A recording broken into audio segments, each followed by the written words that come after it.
बारे में। तो ये जो टॉपिक है यह बीपीएससी 17वीं के लिए बहुत ही इंपॉर्टेंट है और बीपीएससी टीआरई 4 जो टीआरई 0.4 का एग्ज़ाम होने वाला है टीचर्स वाला, उसके लिए भी ये जो टॉपिक है बहुत ही इंपॉर्टेंट हो जाती है। बाकी बिहार दरोगा बीएसएससी के लिए भी ये बहुत ही इंपॉर्टेंट टॉपिक है। तो चलिए हम लोग अपना चैप्टर शुरू करते हैं। तो चैप्टर का नाम है बिहार में जनजातीय विद्रोह। तो 2-4 विद्रोह हैं जो बिहार के लिए जो इंपॉर्टेंट हो जाते हैं बिहार के एग्जाम्स के लिए, बाकी अन्य एग्जाम के लिए भी इंपॉर्टेंट है। तो सबसे पहला नंबर में आता है नूनिया विद्रोह, जो हुआ है 1770 से 18 ईस्वी के बीच में। नूनिया विद्रोह जो है बिहार के प्रमुख सोडा उत्पादक केंद्र हाजीपुर, तिरहुत, सारण और पूर्णिया में हुआ है। ये जो नूनिया विद्रोह है यह कहाँ हुआ है? बिहार के प्रमुख सोडा उत्पादक केंद्र कहाँ था? हाजीपुर, तिरहुत, सारण और पूर्णिया में हुआ था। इस विद्रोह का शुरुआत 1770 से 1800 ईस्वी के बीच में। उसके बाद है दूसरा टॉपिक तमाड़ विद्रोह। जो ये तमाड़ विद्रोह है 1789 से 94 के बीच में ये तमाड़ विद्रोह हुआ है। छोटा नागपुर के उरांव जनजाति द्वारा जमींदारों के शोषण के खिलाफ विद्रोह की शुरुआत हुई थी, जो 1794 ईस्वी तक चला था। ये जो तमाड़ विद्रोह है ये छोटा नागपुर के उरांव जनजाति के जमींदारों के शोषण के खिलाफ यह जो विद्रोह है शुरू किया गया था। अंततः इस विद्रोह को अंग्रेजों ने कुचल दिया। ये जो विद्रोह उतना काम नहीं किया, इनको जो है अंग्रेजों ने इस विद्रोह को कुचल दिया यानी कि दबा दिया। इस विद्रोह का केंद्र झारखंड के उरांव क्षेत्र से प्रारंभ हुआ था। यह विद्रोह जो है झारखंड क्षेत्र के उरांव क्षेत्र से प्रारंभ हुआ था। झारखंड राज्य के उरांव क्षेत्र से प्रारंभ हुई थी यह तमाड़ विद्रोह, तो इसको याद रखना। उसके बाद है एक चेरो विद्रोह। ये जो चेरो विद्रोह है कब प्रारंभ हुआ था? तो 1800 से 1802 के बीच तक ये विद्रोह चला था, चेरो विद्रोह। पलामू शासक भूषण सिंह के नेतृत्व में पलामू रियासत के लोगों ने किया था। इस विद्रोह को किसने किया था? तो पलामू शासक जो था भूषण सिंह के नेतृत्व में पलामू रियासत के लोगों ने किया था। अंग्रेजों ने 1802 ईस्वी में भूषण सिंह को पकड़कर फांसी की सजा दे दी थी। जो अंग्रेज है भूषण सिंह को बाद में पकड़ लिया और उसको फांसी की सजा 1802 में दे दिया गया। झारखंड के पलामू क्षेत्र से यह विद्रोह प्रारंभ हुई थी। तो ये भी विद्रोह जो है झारखंड से ही प्रारंभ हुई थी। उसके बाद चलते हैं दूसरे टॉपिक में। दूसरा टॉपिक है कोल विद्रोह। कोल विद्रोह है जो ये 1831 से 1832 ईस्वी तक चला था। कोल विद्रोह। कोल विद्रोह का कारण क्या था? तो भूमि संबंधित असंतोष था। भूमि संबंधित असंतोष के कारण कोल विद्रोह प्रारंभ हुआ था। इसके जो प्रमुख नेता थे बुद्धो भगत, बिंदराय सिंहराय एवं सुरगा मुंडा थे। इसके जो प्रमुख नेता थे तो बुद्धो भगत, बिंदराय सिंहराय एवं सुरगा मुंडा थे। छोटा नागपुर से प्रारंभ हुआ था। ये भी विद्रोह जो झारखंड में ही हुआ था, छोटा नागपुर से प्रारंभ। मुख्य रूप से मुंडो का विद्रोह था। यह विद्रोह जो था कोल विद्रोह मुख्य रूप से किसका विद्रोह था? मुंडो का विद्रोह था, जिसमें हो, उराव आदि जनजाति शामिल थे। तो इसको याद रखना है कि कोल विद्रोह में कौन कौन से जनजाति शामिल थे? तो हो, उराव एवं आदि जनजाति शामिल थे। उसके प्रमुख नेता के बारे में याद रखना है। और यह विद्रोह जो छोटा नागपुर में प्रारंभ हुआ था, ये जो है भूमि संबंधित असंतोष के कारण इस विद्रोह का प्रारंभ हुआ था। उसके बाद चलते हैं दूसरे टॉपिक में। दूसरा टॉपिक है भूमिज विद्रोह। तो भूमिज विद्रोह जो हुआ था इसका प्रारंभ 1832 से 33 ईस्वी के बीच में हुआ था। भूमिज विद्रोह का प्रारंभ, यह विद्रोह बीरभूम के जमींदार गंगा नारायण सिंह के नेतृत्व में किया गया था। यह विद्रोह जो था बीरभूम के जमींदार गंगा नारायण सिंह के द्वारा किया गया था। तो इसको याद रखना है कि भूमिज विद्रोह किसके नेतृत्व में किया गया था? तो गंगा नारायण सिंह जो बीरभूम के जमींदार थे। इसका कारण क्या था? तो ब्रिटिश सरकार की दमनकारी लगान व्यवस्था थी। ब्रिटिश सरकार की जो मनमानी लगान व्यवस्था थी, इसी के कारण भूमिज विद्रोह का प्रारंभ 1832 से 33 ईस्वी के बीच में नारायण सिंह द्वारा किया गया, गंगा नारायण सिंह द्वारा। इसका प्रभाव बीरभूम एवं सिंहभूम दोनों क्षेत्र में था। इसका जो प्रभाव था बीरभूम में भी था और सिंहभूम दोनों ही क्षेत्र में इसका प्रभाव था। इस विद्रोह का केंद्र भी झारखंड में ही था। तो यह विद्रोह भी जो हुआ था झारखंड में ही प्रारंभ हुआ था, इसको याद रखना है। उसके बाद संथाल विद्रोह जो बहुत ही इंपॉर्टेंट है, इसको भी देखते हैं। संथाल विद्रोह के बारे में क्या बताया गया है? तो 1855 से 1856 के बीच यह विद्रोह प्रारंभ हुई। संथाल आदिवासियों का यह विद्रोह भागलपुर जिला के राजमहल के भगनंडीट नामक स्थान से 30 जून 1855 ईस्वी को प्रारंभ हुआ था। तो ये जो संथाल विद्रोह है आदिवासियों के द्वारा किया गया था, जो भागलपुर जिला के राजमहल के भगनीडीट नामक स्थान से 30 जून 1855 को प्रारंभ हुआ था। तो इसको याद रखना, 30 जून 1855 को संथाल विद्रोह प्रारंभ हुआ था भागलपुर जिले से। इस विद्रोह का प्रभाव क्षेत्र जो पश्चिम बंगाल के बर्धमान से लेकर बिहार के भागलपुर तक था। इसका जो प्रभाव क्षेत्र था पश्चिम बंगाल से भागलपुर तक इसका प्रभाव क्षेत्र था। इस विद्रोह के नेता कौन थे? तो इसको याद रखना है, बहुत ही इंपॉर्टेंट पॉइंट है। इस विद्रोह के नेता सिद्धो एंड कान्हू तथा चांद एंड भैरव थे। इस विद्रोह का नेता कौन था? सिद्धो और कान्हू भाई और चांद और भैरव थे। इन चारों को क्या कहा जाता था? तो इन चारों को सहोदार भाई कहा जाता था। इनको उपनाम दिया गया था सहोदार भाई। इसको याद रखना है। संथाल विद्रोह में ये लोग बहुत ही इंपॉर्टेंट भागीदारी निभाए थे। उसके बाद देखते हैं जो और एक पॉइंट है, इस विद्रोह का दमन कैप्टन अलेक्जेंडर और लेफ्टिनेंट थॉमसन ने किया। जो संथाल विद्रोह का जो दमन है, संथाल विद्रोह को जो दबाया वो कौन था? कैप्टन अलेक्जेंडर और लेफ्टिनेंट थॉमसन ने इसको दबा दिया था। उसके बाद देखते हैं जो इसमें से क्वेश्चन बहुत बार पूछा भी गया है, लोटा विद्रोह के बारे में। तो लोटा विद्रोह जो है कब प्रारंभ हुआ था? तो 1856 में। लोटा विद्रोह कब स्टार्ट हुआ? तो 1856 में। यह विद्रोह मुजफ्फरपुर जेल के कैदियों द्वारा लोटे के लिए किया गया था। जो यह विद्रोह कहाँ हुआ था प्रारंभ? तो इस पॉइंट को याद रखना है कि मुजफ्फरपुर जेल में जो हुआ था, कैदियों के द्वारा इस विद्रोह का प्रारंभ हुआ था। किस कारण हुआ था? तो लोटे के कारण। क्यों लोटे के कारण हुआ था?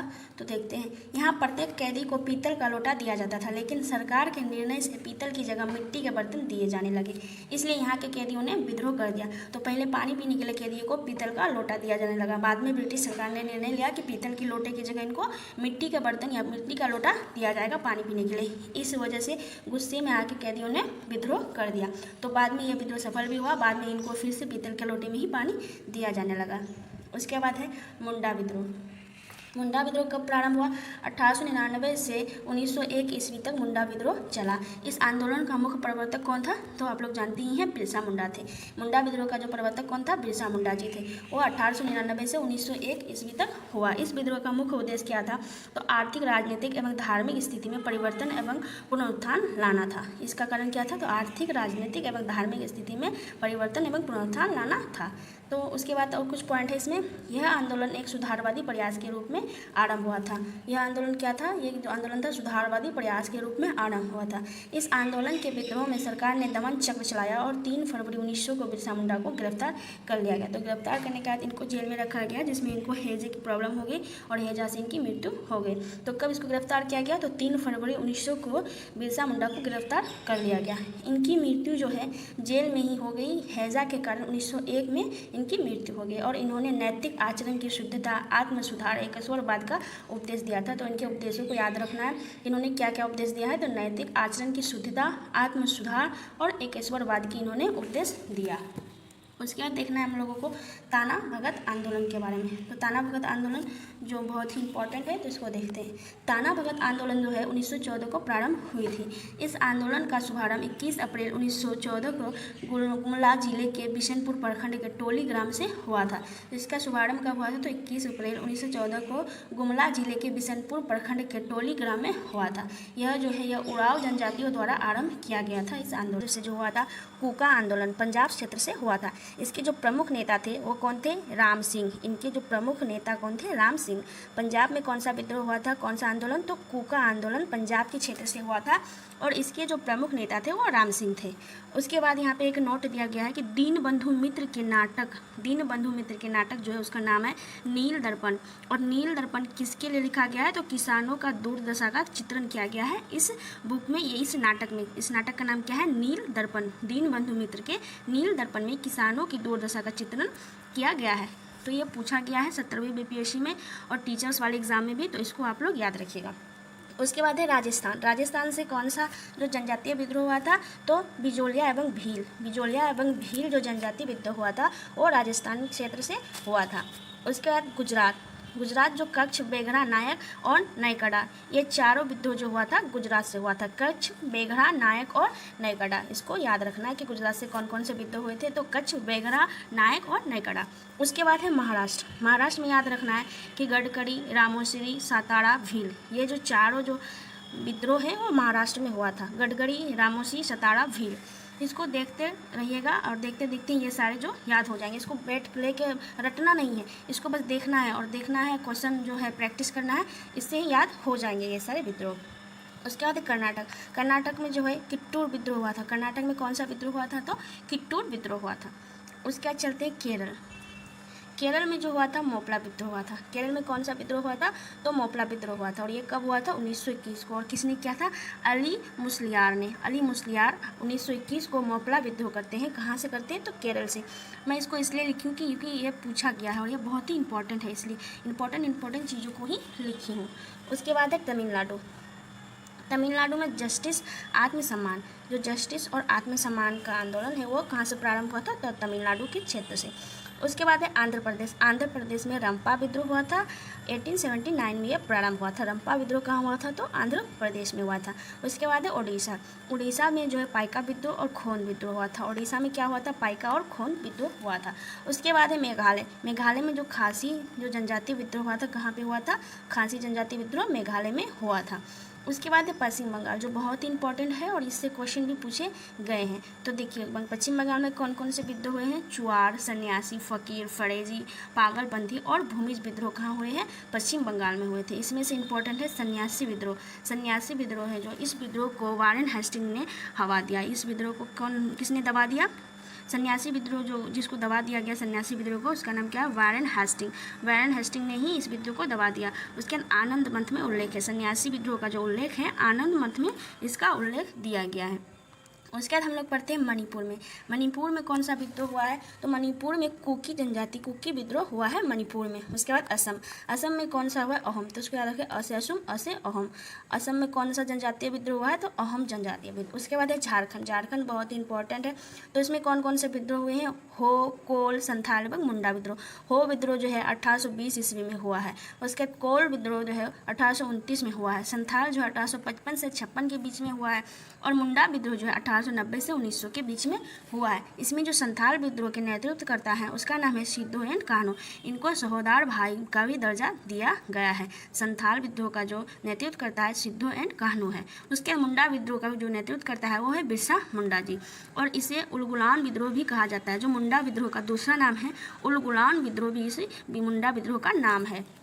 उसके बाद देखते हैं उत्तर प्रदेश को। उत्तर प्रदेश में जो हुआ है एका विद्रोह हुआ है। यह एक किसान आंदोलन है। क्या आंदोलन है? किसान आंदोलन है जो उत्तर प्रदेश में हुआ है एका। उसके बाद बिरसा मुंडा के बारे में थोड़ा जानकारी प्राप्त करते हैं। बिरसा मुंडा का जन्म 15 नवंबर 1875 को हुआ था। बिरसा मुंडा का जन्म जो है 15 नवंबर 1875 को हुआ था। और इनके गुरु थे, इनके गुरु का नाम क्या था? तो आनंद पांड। जो बिरसा मुंडा के गुरु का नाम क्या था? आनंद पांड। उसके बाद देखते हैं नील विद्रोह।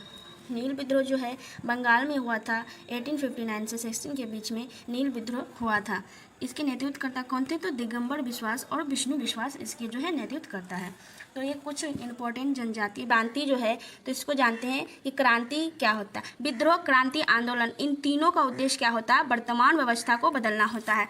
जो विद्रोह होता है, क्रांति होता है, आंदोलन होता है, इन तीनों का उद्देश्य क्या होता है? तो वर्तमान व्यवस्था को बदलना होता है। जो भी वर्तमान व्यवस्था में गड़बड़ियाँ होती है, कुछ जो है सांप्रदायिक दंगे होते हैं, कुछ जो भी होता है, इन सब चीज़ों को सुधारने के लिए जो विद्रोह, क्रांति, आंदोलन एवं जो बदलाव है समाज के, इसके लिए किया जाता है। उसके बाद देखना है कि विद्रोह, क्रांति, आंदोलन में क्या फ़र्क है। विद्रोह, क्रांति और आंदोलन में क्या फ़र्क है, इसको देखते हैं। तो विद्रोह जो है, विद्रोह में यहाँ लोग एकाएक बदलाव चाहते हैं। विद्रोह इसलिए लोग कहते हैं कि उन लोगों को एक बाइक जो है बदलाव चाहिए, कि एकाएक बदलाव चाहते हैं। यह असफल होता है, इसका दमन कर दिया जाता है। यह जो है काफ़ी हद तक असफल होता है, क्योंकि विद्रोह में बहुत सारे नुकसान भी हो जाते हैं, जन आदि को नुकसान होता है। तो इसलिए ये जो है असफल होता है, इसका दमन कर दिया जाता है। इसमें जो हिंसा बहुत होती है, इसमें की हिंसा जो बहुत होती है, विद्रोह है, यह असफल हो जाता है, इसमें हिंसा होती है। और ये विद्रोह इसलिए किया जाता है कि लोगों को एकाएक परिवर्तन चाहिए। उसके बाद है क्रांति। यहाँ लोग एकाएक बदलाव चाहते हैं और यह अधिकांश सफल भी होता है। क्रांति में क्या होता है कि यहाँ भी लोग एकाएक जो है बदलाव चाहते हैं और यह जो है काफ़ी हद तक सफल हो जाता है, इसमें भी हिंसा होती है। उसके बाद आंदोलन में क्या है, जो इसमें व्यवस्थित रूप से बदलाव होता है और इसके जो है सफल होने की संभावना सबसे ज़्यादा होती है, वह हिंसा कम होती है। इसमें भी हिंसा होती है पर कम होती है। और ये जो है आंदोलन जो है व्यवस्थित रूप से आंदोलन किया जाता है। जो महात्मा गांधी जी कितने सारे आंदोलन किए हैं, तो व्यवस्थित रूप से आंदोलन किए और वो काफ़ी हद तक सफल भी हुआ है और इसमें हिंसा जो है बहुत कम मात्रा में होती है। तो आप लोग जान गए कि विद्रोह, क्रांति, आंदोलन में क्या क्या फ़र्क है। और इसके बाद देखते हैं कि 1857 की क्रांति हुई जो है किस कारण से हुई, क्या वजह हो सकती है 1857 की क्रांति होने का। तो इसका एक नंबर जो है राजनीतिक कारण हो सकता है। 1857 की क्रांति जो होने का कारण है वह राजनीतिक कारण है। डलहौजी की व्यक्तिगत नीति, वेलेस्ली की सहायक संधि, ये सब जो है राजनीतिक कारण है 1857 की क्रांति होने के। डलहौजी की व्यक्तिगत नीति और वेलेस्ली की सहायक संधि। उसके बाद बहादुर शाह जफर के साथ अपमानजनक व्यवहार के लिए भी ये जो 1857 की क्रांति हुई है, ये सब है जो राजनीतिक कारण है। उसके बाद अवध का जो है विलय, अवध का जो विलय कर लिया गया था, यह भी एक राजनीतिक राजनीतिक कारण हो सकता है 1857 की क्रांति के। उसके बाद प्रशासनिक कारण को देखते हैं। प्रशासनिक कारण में क्या बताया गया है कि अंग्रेजी का प्रसार एवं देशीय भाषाओं का उपेक्षा होने लगा।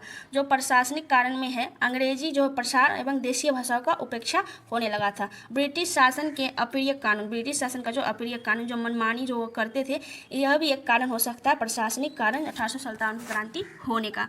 उसके बाद हम लोग देखते हैं सामाजिक व धार्मिक कारण। सामाजिक व धार्मिक कारण क्या क्या हो सकते हैं? सती प्रथा पर प्रतिबंध एवं विधवा विवाह को प्रोत्साहन करना, यह एक सामाजिक कारण हो सकता है, क्योंकि उस टाइम जो लोग हैं वो सती प्रथा को मानते थे और विधवा विवाह का वो लोग खिलाफ थे। तो यहाँ पे क्या हो रहा है कि सती प्रथा पर प्रतिबंध लगाया जाता है, मतलब सती प्रथा को जो रोका जा रहा है, विधवा विवाह को प्रोत्साहन किया जा रहा है। तो ये सब एक धार्मिक, जो धर्म के जो लोग हैं उनके लिए ये सब जो है बहुत ही ये हो रहा था, खराब हो रहा था, जिस वजह से वो लोग अपना धार्मिक कारण की वजह से भी 1857 की क्रांति हो रही थी। क्योंकि जो अंग्रेज़ है, अंग्रेज़ कुछ अच्छा काम भी किया है तो बहुत ज़्यादा बुरा काम किया है। अच्छा काम क्या कर रहा था कि वो लोग सती प्रथा पर प्रतिबंध लगाने में प्रोत्साहन कर रहा था एवं विधवा विवाह में भी प्रोत्साहन कर रहा था कि सती प्रथा को जो रोका जाए, ये सती प्रथा गलत हो रहा है, और विधवा विवाह को ये लोग जो है प्रोत्साहन कर रहा था। जो सामाजिक जो कुछ अपवाद लोग, उन लोगों को ये सब पसंद नहीं था, तो ये भी हो सकता है धार्मिक कारण। उसके बाद है ईसाई मशीनरियों को संरक्षण एवं हिंदू व मुस्लिम मान्यताओं का उपहास। जो ईसाई मशीनरियों का संरक्षण एवं हिंदू व मुस्लिम मान्यताओं का उपहास कर रहा था, जो ये भी एक कारण हो सकता है 1857 की क्रांति का। उसके बाद भारतीयों को हे दृष्टि से देखना एवं अंग्रेजों का बर्बरतापूर्ण व्यवहार। जो भारतीयों को जो है अंग्रेज जो हे दृष्टि से देखते थे, और अंग्रेजों का क्या होता है, मनमानी रूप से जो बर्बरतापूर्ण व्यवहार होता था, अपमानजनक जो व्यवहार होता था, यह भी एक कारण हो सकता है 1857 की क्रांति के। उसके बाद देखते हैं हिंदू और मुस्लिम को ईसाई बनाना तथा पुरोहितों एवं उलेमाओं के विशेषाधिकार समाप्त और धार्मिक मान्यताओं का हस्तक्षेप। धार्मिक मान्यताओं में भी ये लोग अंग्रेज जो हस्तक्षेप कर रहे थे, जैसे कि वहाँ पे विधवा विवाह जो है वो लोग प्रोत्साहन कर रहे थे विधवा विवाह को, तो अंग्रेज प्रोत्साहन कर रहे थे विधवा विवाह को एवं सती प्रथा में रोक लगा रहे थे। तो ये भी है उन लोग का धर्म को जो है ठेस पहुँच रहा था, तो ये भी एक कारण हो सकता है जो है 1857 की क्रांति की। उसके बाद आर्थिक कारण को देखते हैं। आर्थिक कारण में क्या क्या बताया गया है? अंग्रेजों की आर्थिक शोषण की नीतियाँ, जो अंग्रेज आर्थिक शोषण कर रहा था भारतीयों पर। उसके बाद भारतीय उद्योगों का जो है नाश, गरीबी एवं भूखमरी की स्थितियाँ हो रही थी। जो है आर्थिक कारण क्या है, जो उद्योगों का नाश कर रहा था, भारतीय उद्योग जो भी छोटे मोटे उद्योग थे उनका ये लोग क्या है नाश कर रहे थे, और गरीबी बहुत ज़्यादा थी, भूखमरी की स्थितियाँ उत्पन्न हो गई थी। ये सब आर्थिक कारण हो सकते हैं। अंग्रेजों द्वारा किया जाने वाला भ्रष्टाचार एवं जबरदस्ती लूट। अंग्रेज जो है भ्रष्टाचार तो करते ही थे और जबरदस्ती लूट भी करते थे। ये सब एक आर्थिक कारण हो सकता है 1857 की क्रांति के। उसके बाद देखते हैं सैन्य कारण क्या है? अंग्रेज सैनिकों की अपेक्षा भारतीय सैनिकों को कम वेतन दिया जाता था। अंग्रेज सैनिकों को क्या है कि ज़्यादा वेतन दिया जाता था और भारतीय सैनिकों को कम वेतन दिया जाता था, जिसके कारण जो सैनिक हैं वो आक्रोश में थे। यह भी एक कारण हो सकता है 1857 की क्रांति के। उसके सैनिकों के साथ जाति एवं धर्म चिन्ह के प्रयोग पर रोक। जो धर्म चिन्ह होता है, जैसे सिखों का धर्म चिन्ह होता है पगड़ी, तार, तो इन सब चीज़ों को जो है अंग्रेज प्रतिबंध कर दिए थे। इन लोगों के साथ जो जातीय जो है धार्मिक चिन्ह के लिए प्रयोग पर जो है रोक लगा दिया था, यह भी एक कारण हो सकता है। उसका बाद सैनिकों के साथ किया जाने वाला भेदभाव, पदोन्नति एवं नियुक्ति दोनों में जो सैनिकों के साथ भेदभाव होता था पद के अनुसार तथा नियुक्ति के अनुसार, तो यह भी एक भेदभाव जो है ये भी कारण है 1857 की क्रांति के सैन्य कारण में। उसके बाद देखते हैं तात्कालिक कारण में क्या क्या दिया गया है? पुरानी ब्राउन बेस बंदूक के स्थान पर एनफील्ड राइफल का प्रयोग एवं इसके कारतूसों में सुअर एवं गाय की चर्बी मिली होने की सूचना मिली थी। तो तात्कालिक कारण क्या है? इससे क्वेश्चन जो है बहुत बार पूछे गए हैं कि 1857 की क्रांति का तात्कालिक कारण क्या था। तो पुरानी ब्राउन बेस बंदूक के स्थान पर एनफील्ड राइफल का प्रयोग एवं इसके कारतूसों में सुअर एवं गाय की चर्बी मिली होने की सूचना मिली थी, यह एक कारण हो सकता है 1857 की क्रांति की। तो पहले क्या होता है, ब्राउन बेस बंदूक जो यूज किया जाता था उसके स्थान पर एनफील्ड राइफल का प्रयोग किया जाने लगा, और इसमें जो कारतूस में जो है सुअर एवं गाय की चर्बी मिली होती थी, यह सूचना जो है सैनिकों को मिली, और यह भी एक तात्कालिक कारण हो सकता है 1857 की क्रांति के। उसके बाद देखते हैं 1857 के विद्रोह का प्रारंभ कैसे हुआ 1857 की क्रांति का, यह बहुत ही इंपॉर्टेंट है, तो इसको देखते हैं। 1857 के विद्रोह का प्रारंभ कैसे हुआ? 1857 के विद्रोह का प्रारंभ कैसे हुआ? 29 मार्च 1857 को 34वीं रेजिमेंट बैरकपुर में मंगल पांडे ने अपने साथियों को विद्रोह का आह्वान किया और लेफ्टिनेंट नाग की हत्या कर दी और मेजर ह्यूरोन्सन को गोली मार दी। 29 मार्च 1857 को 34वीं रेजिमेंट बैरकपुर से जो है मंगल पांडे ने अपने साथियों को विद्रोह का आह्वान किया और लेफ्टिनेंट नाग की हत्या कर दी। किसकी हत्या कर दी? लेफ्टिनेंट नाग की हत्या कर दी और मेजर ह्यूरसन को गोली मार दी और मेजर ह्यूरसन को क्या है? गोली मार दी। उसके बाद जो है मंगल पांडे को गिरफ्तार कर लिया गया। तो 8 अप्रैल 1857 को मंगल पांडे को फांसी दी गई। क्या हुआ? 29 मार्च 1857 को उन्होंने जो है विद्रोह का आह्वान किया और लेफ्टिनेंट नाग और ह्यूरसन को गोली मार दी। उसके बाद उन्हें 8 अप्रैल 1857 को फांसी दिया गया। किसको? तो मंगल पांडे को दिया गया फांसी। इस डेट को याद रखना है, 8 अप्रैल 1857 को मंगल पांडे को फांसी दे दी गई। उसके बाद बताया गया है 10 मई 1857 को मेरठ की सेना ने विद्रोह किया। जो 10 मई 1857 उनको फांसी के बाद 10 मई 1857 को मेरठ की सेना ने विद्रोह का प्रारंभ किया। मेरठ से सैनिक 11 मई को दिल्ली पहुंचे। मेरठ से सैनिक 10 मई को जो विद्रोह का जो मेरठ से सेना ने विद्रोह किया 10 मई को और 11 मई को जो दिल्ली पहुंचे एवं 12 मई 1857 को दिल्ली पर अधिकार कर लिया एवं बहादुर शाह जफर को भारत का सम्राट घोषित किया। इस लाइन को याद रखना है कि 10 मई को तो वो लोग मेरठ की सेना ने विद्रोह किया और वो लोग 11 मई को जो है दिल्ली पहुंच गया और 12 मई 1857 को दिल्ली पर अधिकार कर लिया एवं बहादुर शाह जफर को जो भारत का सम्राट घोषित कर दिया गया। उसके बाद है सैन्य एवं असैन्य मामलों के लिए एक परिषद बनाई एवं बख्त खां को नेता चुना। जो सैन्य है और असैन्य मामले के लिए एक परिषद भी बनाई तो उस परिषद का जो नेता किसे चुना गया? तो बख्त खां को चुना गया। इसको याद रखना है। उसके बाद चलिए देखते हैं 20 सितंबर 1857 को अंग्रेजों ने दिल्ली को पुनः जीत लिया। 20 सितंबर 1857 को अंग्रेजों ने जो है दिल्ली को फिर से जीत लिया और निकोलसन मारा गया। निकोलसन जो था अंग्रेजी अधिकारी थे, पर ये जो थे अंग्रेजी अधिकारी थे परंतु भारतीयों के सहयोगी थे, तो ये भारतीयों के लिए पॉजिटिव वेव रखते थे। कौन थे? निकोलसन जो है इस जो विद्रोह में है मारे गए। ये अंग्रेज अधिकारी थे परंतु भारतीयों के सहयोगी थे। उसके बाद देखते हैं हडसन ने सम्राट के 2 पुत्रों मिर्ज़ा मुगल एवं मिर्ज़ा ख्वाजा सुल्तान को गोली मार दी। तो जो बहादुर शाह जफर के 2 पुत्र थे मिर्ज़ा मुगल एवं मिर्ज़ा ख्वाजा सुल्तान को हडसन ने गोली मार दी। किसने गोली मार दी? तो हडसन ने गोली मार दी।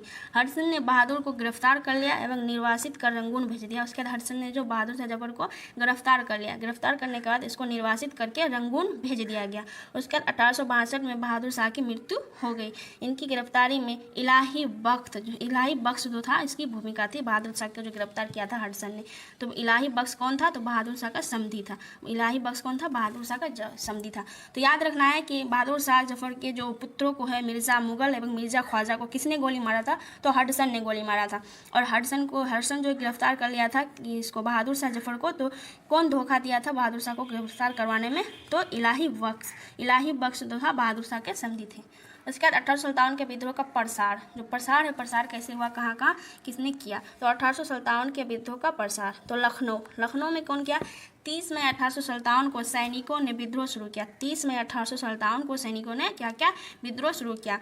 4 जून 1857 को बेगम हजरत महल ने विद्रोह का नेतृत्व किया। तो 30 मई को तो ये सैनिकों द्वारा प्रारंभ किया गया। उसके 4 जून 1857 को बेगम हजरत महल ने विद्रोह का नेतृत्व किया। उसके बाद बेगम ने बिरजिस कादिर को नवाब घोषित किया। बेगम ने जो है बिरजिस कादिर को नवाब घोषित किया। तो ये बिरजिस कादिर कौन था? तो अवध के महान सम्राट जो है नवाब वाजिद अली के बेटे थे। ये कौन थे बिरजिस कादिर? तो नवाब वाजिद अली के बेटे थे। जो नवाब वाजिद अली शाह कहाँ के थे नवाब? तो अवध के महान सम्राट थे बिरजिस कादिर। तो याद रखना बेगम ने बिरजिस कादिर को नवाब बनाया और बिरजिस कादिर कौन था? तो अवध के महान सम्राट नवाब वाजिद अली के बेटे थे। उसका चीफ कमिश्नर लॉरेंस जो मारा गया इस विद्रोह में जो लखनऊ में हुआ, तो चीफ कमिश्नर जो उस टाइम था लॉरेंस को मारा गया, लॉरेंस को मार दिया गया। 1 मार्च 1858 को कैंपबेल ने विद्रोह समाप्त किया। जो कैंपबेल था ये जो है विद्रोह को समाप्त कर दिया 1 मार्च 1857 को। उसके बाद जो है बेगम हजरत महल ने आत्मसमर्पण नहीं किया। इसको याद रखना है कि बेगम हजरत महल ने आत्मसमर्पण नहीं किया और वह जो है नेपाल चली गई। इस लाइन को याद रखना है। और इस विद्रोह को जो है ख़त्म किसने किया? लखनऊ में जो था विद्रोह 1857 की, तो कैंपबेल ने इस विद्रोह को समाप्त कर दिया। इस चीज़ को याद रखना है। इसके बाद पढ़ते हैं कानपुर से कौन नेतृत्व किया? तो कानपुर के विद्रोह का नेतृत्व नाना साहब को धोंदू पंथ के नाम से भी जाना जाता है। नाना साहब ने किया। नाना साहब को पेशवा घोषित किया गया। नाना साहब को क्या घोषित किया गया? पेशवा। और नाना साहब का जो नाम क्या था? तो धोंदू पंथ नाम था। और ये जो है कानपुर से जो है विद्रोह का नेतृत्व किए थे। तो याद रखना है कि कानपुर से एक ट्रिक है काना नाना। तो याद रखना है कि नाना कहाँ से किए, तो कानपुर से इस विद्रोह का नेतृत्व किए। उसके बाद देखते हैं नेक्स्ट पॉइंट को। तो नेक्स्ट पॉइंट में क्या बताया गया है, नाना साहब के कमांडर इन चीफ जो थे तात्या तोपे थे। नाना साहब के कमांडर इन चीफ कौन थे, तो तात्या तोपे जी थे। तात्या टोपे का नाम आत्माराम पांडुरंग था। तात्या टोपे का नाम क्या था, तो आत्माराम पांडुरंग। यह बीपीएससी में पूछा भी गया है, तो आप लोग याद रखिएगा कि तात्या टोपे का नाम क्या है, तो आत्माराम पांडुरंग था। इन्हें मानसिंह ने धोखे से पकड़वा दिया एवं ग्वालियर में तात्या टोपे को फांसी दे दी गई। जो मानसिंह ने धोखे से इनको पकड़वा दिया और अंग्रेज ने ग्वालियर में तात्या टोपे को क्या किया, फांसी दे दिया गया। कैंपबेल ने कानपुर पर पुनः कब्जा कर लिया एवं नाना साहब नेपाल चले गए। तो कैंपबेल यहाँ भी आया और कानपुर पर पुनः कब्जा कर लिया एवं नाना साहब कहाँ चले गए, नेपाल चले गए। और बेगम हजरत महल भी कहाँ चली गई थी, तो नेपाल चली गई थी। और जो लखनऊ का भी जो विद्रोह समाप्त किया वो कैंपबेल ने ही किया था और कानपुर पर पुनः कब्जा भी कैंपबेल ने ही किया। इसको याद रखना है। उसके बाद हम लोग देखते हैं झांसी में किसने नेतृत्व किया, तो आप सबको तो पता ही है। झांसी 5 जून 1857 को विद्रोह शुरू हुआ, लक्ष्मीबाई से प्रारंभ किया गया था। यह जो झांसी में विद्रोह प्रारंभ हुई थी तो लक्ष्मीबाई प्रारंभ की थी, जो मणिकर्णिका के नाम से जानी जाती है, झांसी की रानी। उसके बाद ये जो है 5 जून 1857 को यह विद्रोह प्रारंभ हुई थी, तो किसने की थी, रानी लक्ष्मीबाई ने। झांसी के युद्ध के पश्चात लक्ष्मीबाई कालपी पहुंची। यहाँ हीरोज से पराजित होने के बाद ग्वालियर पहुंची एवं स्मिथ की सेना को भगाया। यहाँ से जो स्मिथ की सेना को इन्होंने भगा दिया था। उसके बाद देखते हैं नेक्स्ट पॉइंट को। 23 मार्च 1857 में हीरोज ने भी झांसी को घेर लिया। जो 23 मार्च 1858 में हीरोज ने झांसी को क्या किया, घेर लिया। ग्वालियर में स्मिथ एवं हीरोज की सम्मिलित सेना से युद्ध करते करते रानी जो है वीर गति को प्राप्त होती है। तो यह बहुत ही दुखदायक घटना थी, जो रानी जो है वीर भूगति को प्राप्त हुई। मगर ये जो है हम लोगों के लिए उल्लास के लिए जो है कहानी है कि रानी जो है वीर गति को प्राप्त युद्ध करते हुए ही ये जो है वीर गति को प्राप्त हुई। तो ये बहुत ही हम लोगों के लिए प्रेरणादायक कहानी है झांसी की रानी का। तो हीरोज के सम्मिलित सेना से युद्ध करते करते रानी जो है वीर गति को प्राप्त हुई। उसके बाद हम लोग देखते हैं बिहार जो बहुत इंपॉर्टेंट हो जाता है और बिहार का एग्ज़ाम है होने वाला है बीपीएससी और टीचर TRE 4 वाला भी है, बिहार दरोगा का भी, ये भी SSC का भी एग्ज़ाम होने वाला। तो इस नज़र से बिहार जो है काफ़ी इंपॉर्टेंट हो जाता है, तो इसको अच्छे से पढ़िए। बाबू कुंवर सिंह ने नेतृत्व किया। बिहार से किसने किया, तो बाबू कुंवर सिंह ने नेतृत्व किया। यह जगदीशपुर शाहाबाद के थे। कुंवर सिंह ने अंग्रेजों को कई बार पराजित किया एवं प्राकृतिक मौत इनकी हो गई। विलियम टेलर एवं वेसेंट आयर ने यहाँ विद्रोह समाप्त किया। यहाँ पे किसने विद्रोह समाप्त किया, तो विलियम टेलर एवं वेसेंट आयर ने यहाँ विद्रोह समाप्त किया। उसके बाद देखते हैं हम लोग इलाहाबाद को। इलाहाबाद से किसने नेतृत्व किया, तो इलाहाबाद से नेतृत्व किया लियाकत अली। याद रखना है कि इलाहाबाद से जो किसने इस विद्रोह का नेतृत्व किया, तो लियाकत अली ने। और इस युद्ध को जो दमन किसने किया, तो जनरल नील द्वारा किया गया। इस विद्रोह का दमन किसके द्वारा किया गया, तो जनरल नील के द्वारा किया गया। उसके बाद फैज़ाबाद के जो नेतृत्व करता है मौलवी अहमद उल्ला है। इसका नाम क्या है, मौलवी अहमद उल्ला। फैज़ाबाद से इन्होंने नेतृत्व किया। उसके बाद इसको दमन किस अंग्रेज अधिकारी ने किया, तो कैंपबेल ने। यहाँ भी कैंपबेल ने फैज़ाबाद में भी जो है इस विद्रोह का दमन किया। उसके बाद है मंदसौर। उसके बाद क्या है, मंदसौर में किसने किया, तो फिरोज शाह के नेतृत्व में किया गया। मंदसौर में जो है यह 1857 की क्रांति का नेतृत्व किसने किया, तो फिरोज शाह ने नेतृत्व किया। उसके बाद असम में क्या क्या, कंदवेश्वर सिंह एवं मनीराम दत्ता। ये सारे उतने इंपॉर्टेंट नहीं है, पर क्या पता हो सके कि ये सब पूछ लिया जाए, तो आप लोग 1-2 बार वीडियो देखिएगा तो याद हो जाएगा। मंदसौर से कौन नेतृत्व करता है, फिरोज शाह ने नेतृत्व किया। असम ने कंदवेश्वर सिंह एवं मनीराम दत्ता ने असम से किया। उसके बाद उड़ीसा से सुरेंद्र शाही एवं उज्ज्वल शाही ने किया। जैसे कल्लू से राजा प्रताप सिंह एवं वीर सिंह किया। कल्लू से कौन किया, राजा प्रताप सिंह एवं वीर सिंह ने किया। उसके बाद गोरखपुर से कौन किया, तो गजाधर सिंह किया। गोरखपुर से कौन किया, तो गजाधर सिंह किया। उसके बाद मथुरा से किसने किया, तो देवी सिंह ने किया। मेरठ में कदम सिंह ने किया। उसके बाद 1857 के विद्रोह की असफलता के कारण को हम लोग जानते हैं कि यह विद्रोह जो असफल क्यों हुआ। उसके बहुत सारे कारण हैं, इसको देखते हैं। विद्रोह असफल होने के जो निम्न कारण है वो है विद्रोह का सीमित स्वरूप। विद्रोह का जो है सीमित स्वरूप था, यह विस्तृत नहीं था। यह क्या है, सीमित स्वरूप था विद्रोह का। योग नेतृत्व का अभाव था, योग जो है नेतृत्व का अभाव था। संगठन एवं सशक्त केंद्र का अभाव था, सशक्त केंद्र का अभाव था और संगठन का भी अभाव था। उसके बाद सीमित संसाधन, इसके जो संसाधन थे वो सीमित थे। ये सब कारण हो सकते हैं 1857 के असफलता का। उसका जन समर्थन का अभाव था। क्यों था, कि शिक्षित एवं कृषक वर्ग ने उपेक्षा की, शिक्षित वर्ग ने भाग नहीं लिया इस क्रांति में, तो जन समर्थन का भी अभाव था। निश्चित समय से पहले विद्रोह शुरू कर दिया गया था, कि निश्चित समय तय किया गया था निश्चित, पर उससे पहले ही विद्रोह शुरू कर दिया गया था। देशी राजाओं का देशद्रोही रूप, देशी राजा जो है दोगलापंथी किए थे, तो देशी राजाओं का देशद्रोही रूप भी यहाँ पे काम किया था। सभी लोग अपने अपने व्यक्तिगत उद्देश्यों के लिए क्रांति कर रहे थे, जो अभी हम लोग आगे पढ़े कि अपने अपने जो है सभी व्यक्तिगत उद्देश्यों के लिए काम कर रहे थे। तो इसीलिए ये सब कारण हो सकते हैं 1857 के असफलता के कारण। तो इस जो आंदोलन को किया गया, इसके परिणाम क्या हुए, आंदोलन का परिणाम क्या प्राप्त हुआ? विद्रोह को समाप्त कर दिया गया। जो परिणाम था, जो विद्रोह को समाप्त कर दिया गया, परंतु विद्रोह के कारण अंग्रेज हुकूमत में उथल पुथल हो गई। ये काम हुआ कि अंग्रेज हुकूमत जो है डर गया इस विद्रोह से और हड़कंप मच गई, भयभीत हो गई। इसी क्रम में महारानी ने एक घोषणा पत्र जारी किया। तो इसी क्रम में जो महारानी ने जो है एक घोषणा पत्र जारी किया, जो महारानी विक्टोरिया है, ये जो है विद्रोह के कारण जो है अंग्रेजी जो हुकूमत में है उथल पुथल हो गई, डर हो गया, तो इस कारण महारानी विक्टोरिया ने एक घोषणा पत्र जारी किया। तो उस घोषणा पत्र में क्या बताया गया है, चलिए हम लोग देखते हैं उस घोषणा पत्र में क्या बताया गया है। भारतीय प्रशासन ईस्ट इंडिया कंपनी से निकल गया। भारतीय प्रशासन जो थी ईस्ट इंडिया कंपनी के हाथों से निकल गया। अब ब्रिटिश सरकार अब भारत में प्रत्येक मामले के लिए उत्तरदायी होगा। ब्रिटिश सरकार शासन करेगी और भारत में प्रत्येक मामले के लिए उत्तरदायी होगा।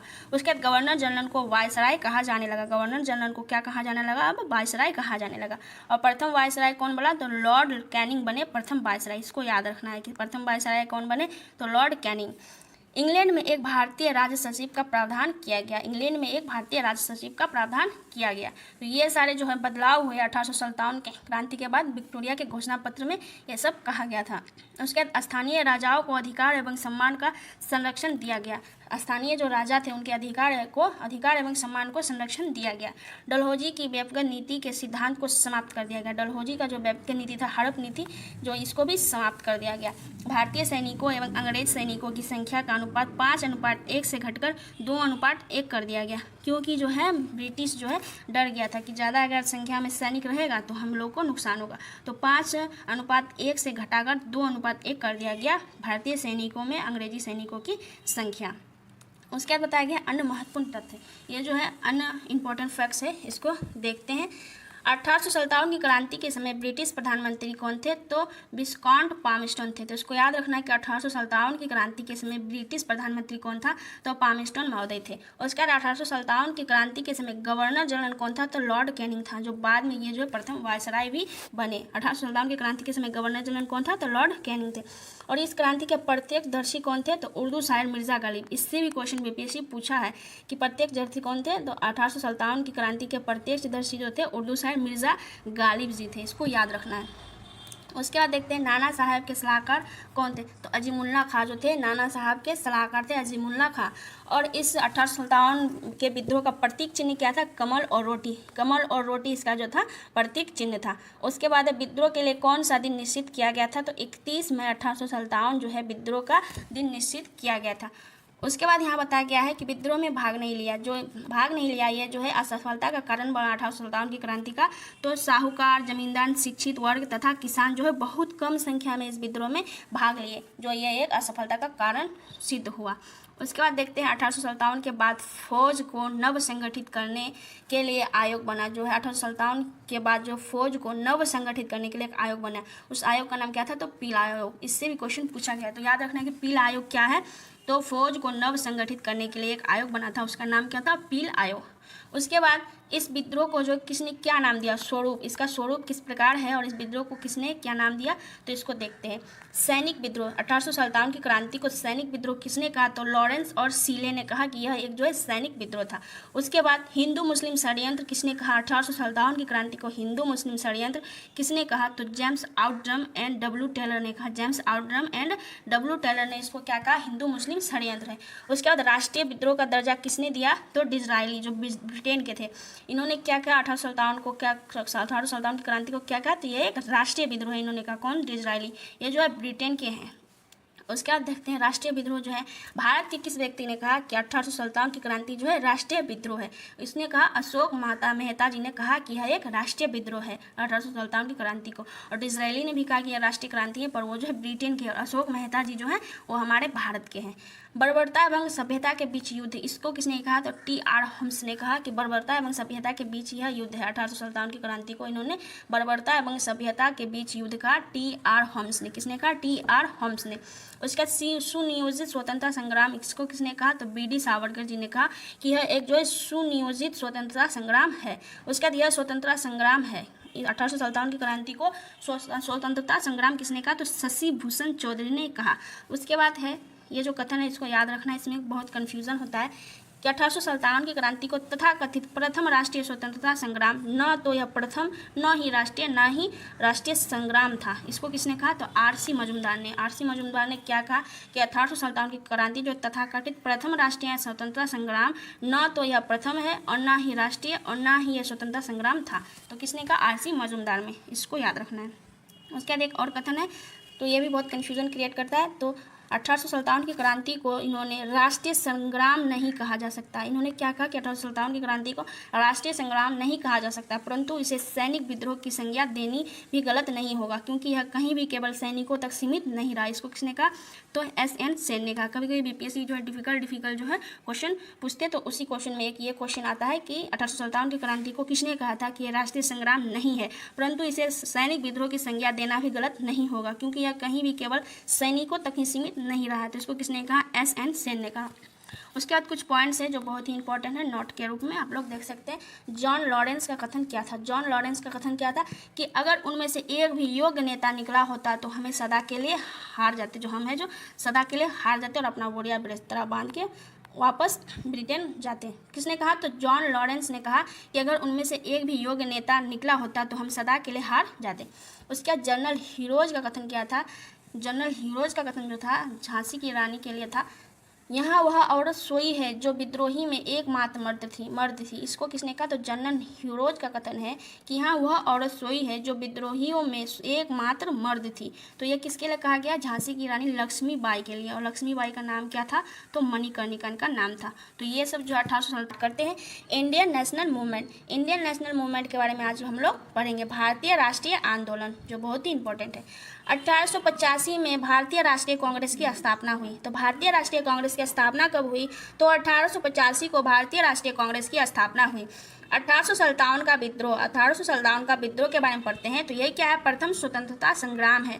यह जो है 1857 का क्रांति है, विद्रोह है, इसको प्रथम स्वतंत्रता संग्राम कहा। तो इसको किसने कहा कि यह प्रथम स्वतंत्रता संग्राम है, बी.डी. सावरकर महोदय जी ने कहा कि यह जो है प्रथम स्वतंत्रता आंदोलन या प्रथम स्वतंत्रता संग्राम है 1857 की क्रांति को। और ये जो 1857 की क्रांति है ये असफल रहा। तो ये असफल क्यों रहा या क्या है, इन सब चीज़ों के बारे में मैं वीडियो बना चुकी हूँ, उसको भी आप लोग के देख सकते हैं। वह भी बहुत ही इंपॉर्टेंट है बीएसएससी एग्जाम्स के लिए, बिहार दरोगा के लिए, टीचर बीपीएससी टीआरई 0.4 के लिए, और बीपीएससी जो 70 वाला एग्जाम होने वाला है, अन्य प्रतियोगिता परीक्षा के लिए भी ये वीडियो बहुत महत्वपूर्ण है।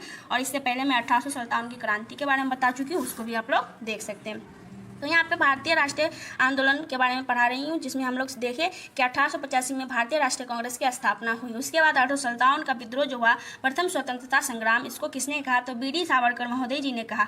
और ये जो है 1857 का जो है विद्रोह असफल रहा, क्योंकि यहाँ पे जो है सभी आदमी ने भागीदारी नहीं निभाया, सभी वर्ग के लोगों ने इसमें हिस्सा नहीं लिया था। इसके बहुत सारे कारण हैं, असफल होने के कारण है राजनीतिक कारण, आर्थिक कारण, सामाजिक कारण, धार्मिक कारण, बहुत सारे कारण है इस विद्रोह का असफल होने का।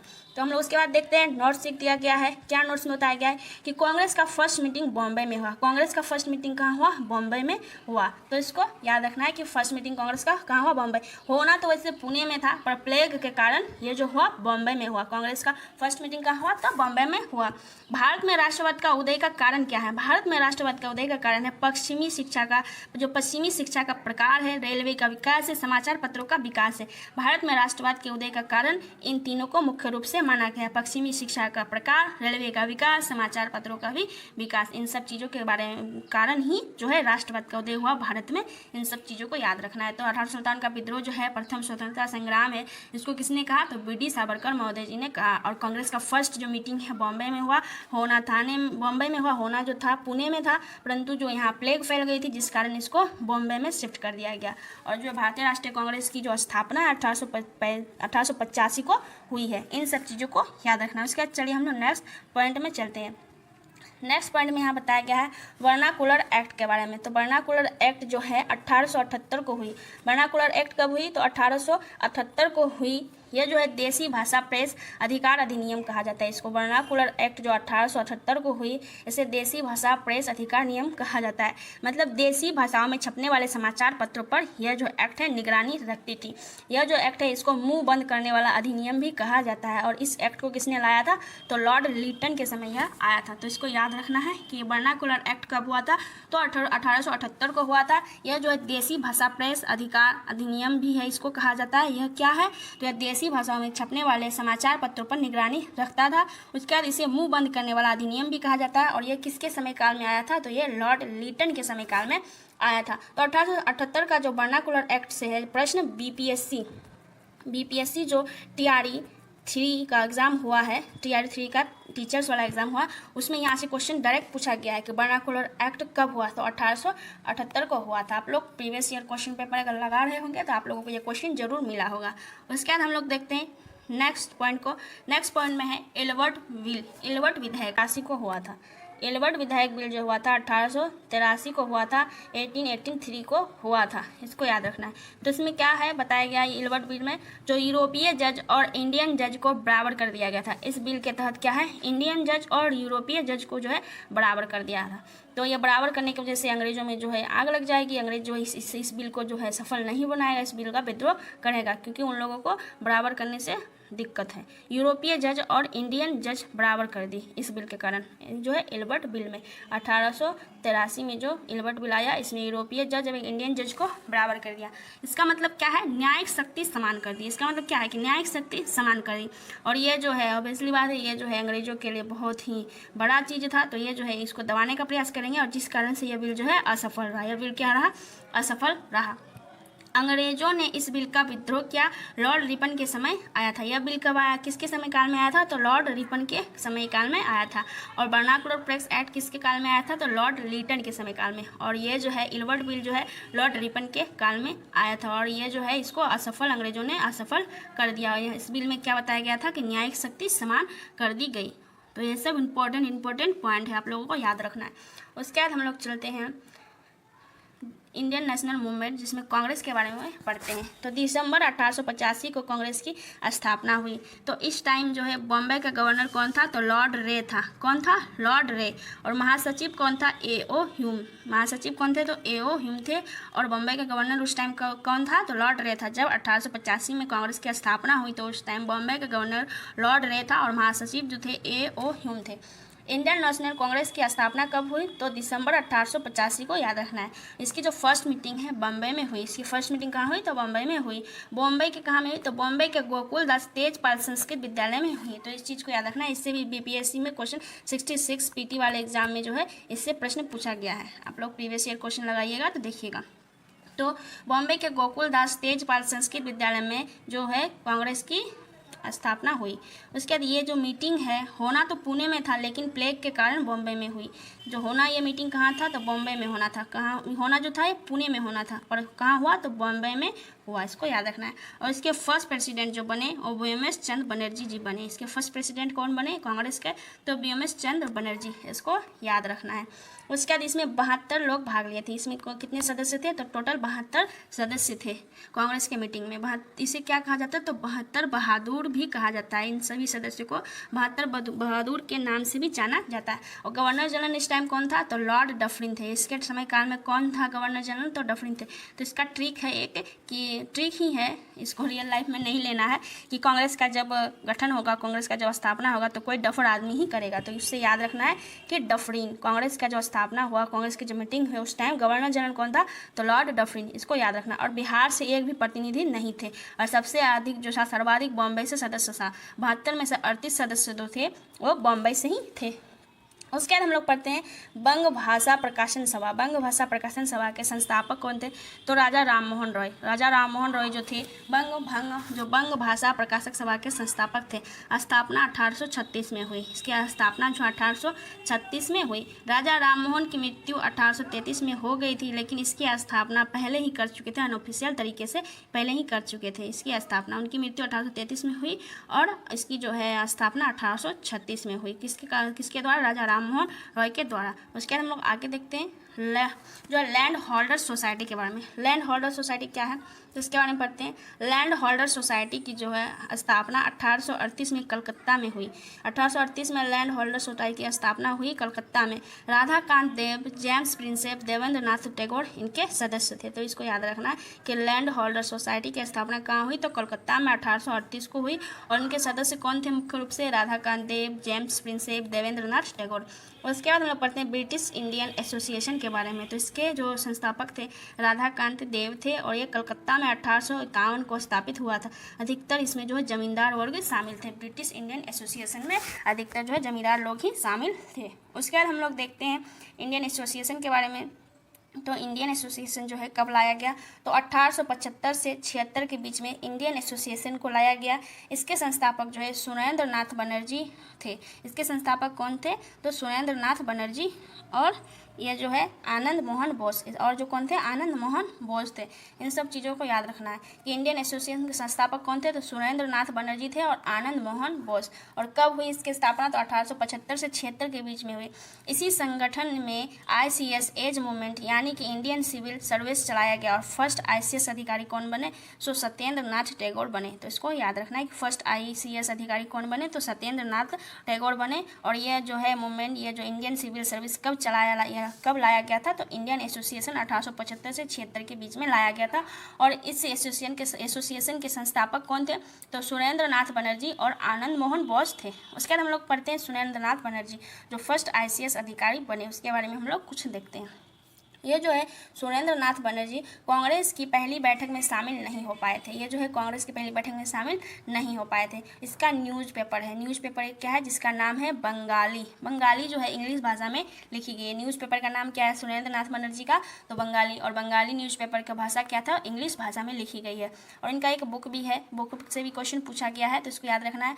A nation in making, a nation in making इनके बुक का नाम है और इनके न्यूज़पेपर का नाम है बंगाली, इसकी भाषा इंग्लिश है। उसके हम लोग बम्बई जो है कांग्रेस की स्थापना हुई थी, जो मीटिंग फर्स्ट टाइम हुई थी बम्बई, उसको पढ़ते हैं। बम्बई में जो पूना सार्वजनिक सभा 1870 में इसकी स्थापना हुई। पूना सार्वजनिक सभा की जो स्थापना 1870 में महादेव गोविंद रानडे और गणेश वासुदेव जोशी के द्वारा किया गया।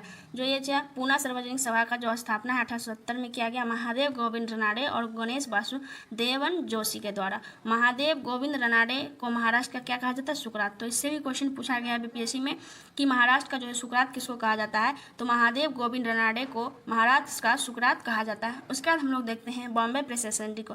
जो बॉम्बे प्रेसिडेंसी है एसोसिएशन 1885 में हुई। इसके जो सदस्य फिरोज शाह मेहता, बदरुद्दीन तैयबजी और KT Telangana. Bombay presidency association की स्थापना 1885 में हुई। इसके सदस्य जो है 3 लोग थे, एक था फिरोज शाह मेहता, दूसरा बदरुद्दीन तैयबजी, तीसरा KT तेलंगन। इन तीनों को बॉम्बे त्रिमूर्ति भी कहा जाता था, तो इन तीनों को बॉम्बे त्रिमूर्ति के नाम से भी जाना जाता है।